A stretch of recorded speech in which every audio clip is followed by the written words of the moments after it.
നമസ്കാരം. കർണാടകയിലെ മാണ്ഡ്യ ജില്ലയിലെ കെരഗോഡു ഗ്രാമത്തിൽ ഹനുമാൻ പതാക നീക്കം ചെയ്തതുമായി ഉണ്ടായ വിവാദത്തിന് തൊട്ടു പിന്നാലെ ഇപ്പോഴിതാ ബജ്രംഗ് ദളും ഹിന്ദു സംഘടനകളും ചേർന്ന് സംസ്ഥാനത്തുടനീളം ഒരു പുതിയ ക്യാമ്പയിൻ ആരംഭിച്ചിരിക്കുകയാണ്.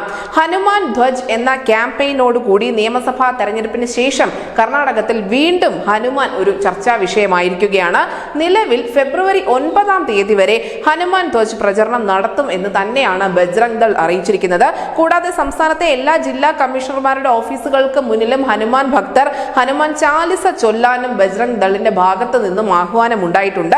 സംസ്ഥാനത്തെ എല്ലാ ഹിന്ദു വീടുകളിലും അതിനോടൊപ്പം ക്ഷേത്രങ്ങളിലും ഹനുമാൻ പതാക ഉയർത്താനുള്ള ഒരു പദ്ധതിയും ബജ്രംഗ് ദളിനുണ്ട് എന്ന് തന്നെയാണ് പുറത്തു വരുന്ന റിപ്പോർട്ടുകൾ നൽകുന്ന സൂചന. 108 അടി ഉയരമുള്ള സ്തൂപത്തിൽ നിന്നും ഹനുമാൻ പതാക നീക്കം ചെയ്തതോടുകൂടിയാണ് കർണാടകത്തിൽ വീണ്ടും വലിയ സംഘർഷങ്ങൾ ഇതുമായി ബന്ധപ്പെട്ട് ഉണ്ടാകുന്നത്. മാണ്ഡ്യ ജില്ലയിലെ കെരഗോഡു ഗ്രാമത്തിലായിരുന്നു ആഴ്ചകൾക്ക് മുൻപ് ഈ സംഭവം റിപ്പോർട്ട് ചെയ്തത്.